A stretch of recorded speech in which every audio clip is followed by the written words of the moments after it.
സത്യ എന്ന പെൺകുട്ടിയുടെ മഹാ എപ്പിസോഡ് റിവ്യൂ ആണ് ഞാനിവിടെ പറയാൻ പോകുന്നത്. അതായത് മഹാ എപ്പിസോഡ് റിവ്യൂ ഞാനിതിൽ ചെയ്തിട്ടില്ലായിരുന്നു. അപ്പോൾ ഒരുപാട് പേര് പറഞ്ഞിട്ടുണ്ടായിരുന്നു ആ എപ്പിസോഡ് റിവ്യൂ ചെയ്യാൻ വേണ്ടിയിട്ട്. സത്യയുടെയും ശ്രുതിയുടെയും വിവാഹം നടക്കുന്നത് എങ്ങനെയാണെന്ന് ഞാൻ വളരെ ചുരുക്കത്തിൽ പറയാണ്. ശ്രുതിയുടെ വീട്ടുകാർക്കൊപ്പം സത്യയും ആ കല്യാണത്തിൽ പങ്കെടുക്കാൻ വേണ്ടിയിട്ട് അവിടേക്ക് വന്നിട്ടുണ്ടാവും, ഓഡിറ്റോറിയത്തിലേക്ക്. പക്ഷേ അത് ദിവ്യയ്ക്ക് ഇഷ്ടപ്പെടില്ല. ദിവ്യ അവിടുന്ന് ഓരോന്ന് പറഞ്ഞ് സത്യനെ അവിടുന്ന് പറഞ്ഞയക്കും. അങ്ങനെ തലേന്ന് രാത്രി തന്നെ രാഹുൽ ദിവ്യനെ കാണാൻ വേണ്ടി വന്നിട്ടുണ്ടാവും. രാഹുൽ പറയും, നീയും ശ്രുതിയുമായിട്ടുള്ള കല്യാണം നടക്കില്ല, നീയും ഞാനുമായിട്ടുള്ള കല്യാണമാണ് നടക്കാൻ പോകുന്നത്. അന്നേരം ദിവ്യ രാഹുലിനോട് ഒരുപാട് പറയും, എന്താ നിൻ്റെ എൻ്റെയും ഫാമിലി ബാക്ക്ഗ്രൗണ്ട് വളരെ മോശമാണ്. അതായത് നമ്മുടെ രണ്ട് ഫാമിലിയുടെയും കയ്യിൽ ക്യാഷൊന്നുമില്ല, അതുകൊണ്ട് ഞാൻ ശ്രുതിയെ കല്യാണം കഴിക്കാം, അപ്പോൾ എൻ്റെ കയ്യിൽ ഒരുപാട് ക്യാഷ് വരും. അന്നേരം രാഹുൽ എന്നോട് ക്യാഷ് ചോദിക്കുന്ന സമയത്തൊക്കെ ഞാൻ രാഹുലിന് ക്യാഷ് തരും. അപ്പോൾ രാഹുൽ പണക്കാരനാവും. പക്ഷേ രാഹുൽ പറയും, ഐഡിയ ഒക്കെ കൊള്ളാം, പക്ഷേ അത് പറയുന്ന ആളെ വിശ്വസിക്കാൻ കൊള്ളില്ല എന്ന്. അങ്ങനെ ഓരോന്ന് പറഞ്ഞ് അവസാനം രാഹുൽ ദിവ്യനെ തട്ടിക്കൊണ്ടു പോവും. അങ്ങനെ പിറ്റേന്ന് രാവിലെ മണ്ഡപത്തിലേക്ക് പെണ്ണിനെ നോക്കുമ്പം കാണുകയില്ല. അന്നേരം ശ്രുതിയൊക്കെ വല്ലാണ്ടായി പോവാണ്, ശ്രുതിൻ്റെ അച്ഛനൊക്കെ. അങ്ങനെ സുജിത ആകെ ബഹളം വയ്ക്കുകയാണ്. ഇതേ സമയത്താണ് ബൈജു പറയുന്നത്, എൻ്റെ അനിയത്തി പൂജ ശ്രുതിയുടെ വധുവായിട്ട് ഇരിക്കും, ഇതിൽ നാണക്കേടിൽ നിന്ന് എൻ്റെ അനിയത്തി ശ്രുതിയെ രക്ഷിക്കുമെന്നൊക്കെ. അങ്ങനെ സുജിതയും അത് ഏറ്റുപിടിക്കും. അങ്ങനെ സുജിത വേഗം പൂജനെ കൊണ്ടുപോയി റെഡി ആക്കിക്കും, പുറപ്പെടിക്കും, കല്യാണ പെണ്ണിനെ പോലെ പുറപ്പെടിക്കും. ഇതിൻ്റെയൊക്കെ മുമ്പ് തന്നെ ആയിട്ട് ദിവ്യ ഒരു ലെറ്ററും കൂടെ എഴുതി വെച്ചിട്ടുണ്ടാവും, ഞാൻ എനിക്കിഷ്ടമുള്ള ആളുടെ കൂടെ പോവാണ്, എന്നെ ഇനി അന്വേഷിക്കേണ്ട എന്നൊക്കെ പറഞ്ഞിട്ട്. അങ്ങനെ ആ ലെറ്റർ അവിടെ ബൈജു വായിക്കുകയും ചെയ്യുന്നുണ്ട്. അതിനുശേഷമാണ് പൂജേനെ കല്യാണ പെണ്ണായിട്ട് പുറപ്പെടിക്കുന്നതൊക്കെ.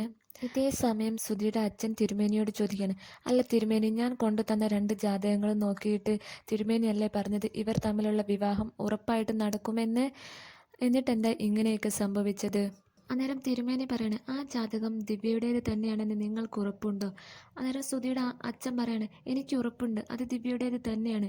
ഇതേ സമയത്താണ് അവിടേക്ക് സത്യയുടെ അച്ഛമ്മ വന്ന് പറയുന്നത്, അല്ല, അത് ദിവ്യയുടെ ജാതകമല്ല. അങ്ങനെ എല്ലാവരും ഞെട്ടിപ്പോവാണ്. അന്നേരം അച്ഛമ്മ നടന്ന സംഭവങ്ങളൊക്കെ പറയാണ്, മുമ്പ് നിങ്ങൾ കല്യാണം ആലോചിച്ച് വന്നപ്പം ദിവ്യയ്ക്ക് കല്യാണത്തിന് ഇഷ്ടമല്ലായിരുന്നു, അതുകൊണ്ട് അവളുടെ അനിയത്തിയുടെ ജാതകമായിരുന്നു അവളുടെ ജാതകത്തിന് പകരം തന്നത്. അന്നേരം അവർ ദിവ്യയ്ക്ക് അനിയത്തിയുണ്ടോ, അവൾ ഒറ്റ മോളല്ലേ? അന്നേരം അച്ഛമ്മ പറയാണ്, അവൾക്ക് ഒരു അനിയത്തിയുണ്ട്, അവൾ ഒറ്റ മോളല്ല. അങ്ങനെ ശ്രുതിയുടെ വീട്ടുകാർ ചോദിക്കുകയാണ്, അവളുടെ അനിയത്തി ആരാണ്?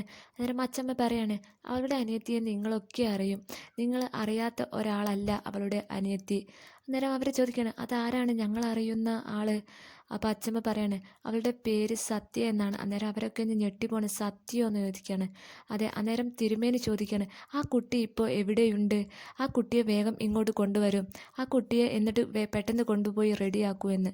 അന്നേരം ഒന്ന് സത്യ എവിടെയെന്ന് ചോദിക്കും സത്യയുടെ ഫ്രണ്ട്സിനോട്. അപ്പോൾ അവർ പറയും, സത്യ ഇവിടെ ഇല്ല, സത്യ പോയി എന്ന്. അവളെ ദിവ്യ പറഞ്ഞയച്ചു ഇവിടെ നിന്നും, ദിവ്യയ്ക്ക് അവളെ ഇവിടെ നിൽക്കുന്നത് ഇഷ്ടമല്ലായിരുന്നു എന്ന്, അതുകൊണ്ട് സത്യ ഇവിടെ നിന്നും പോയി എന്ന് പറയാണ്.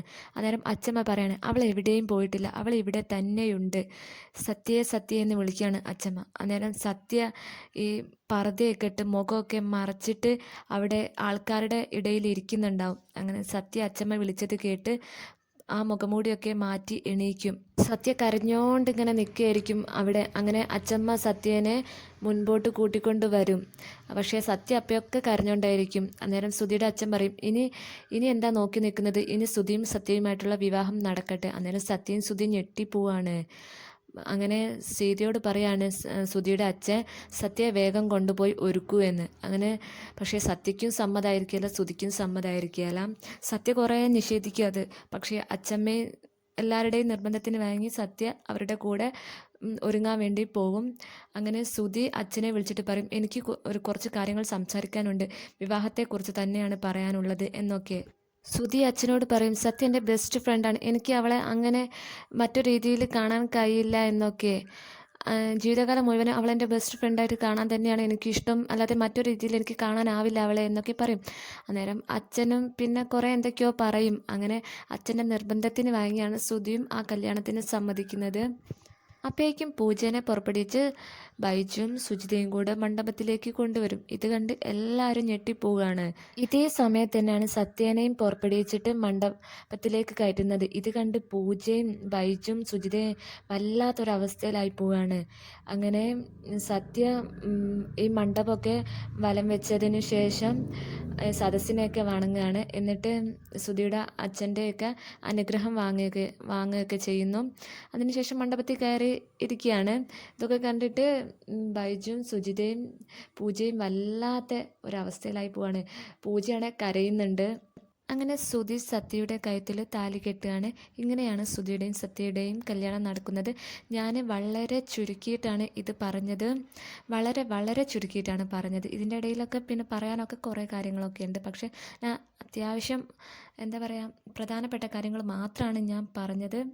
നിങ്ങൾ ഈ ചാനൽ സബ്സ്ക്രൈബ് ചെയ്തില്ലെങ്കിൽ സബ്സ്ക്രൈബ് ചെയ്യുക. തൊട്ടടുത്തുള്ള കുഞ്ഞു ബെൽ ബട്ടൺ ഒന്ന് ക്ലിക്ക് ചെയ്യുകയും ചെയ്യുക. താങ്ക്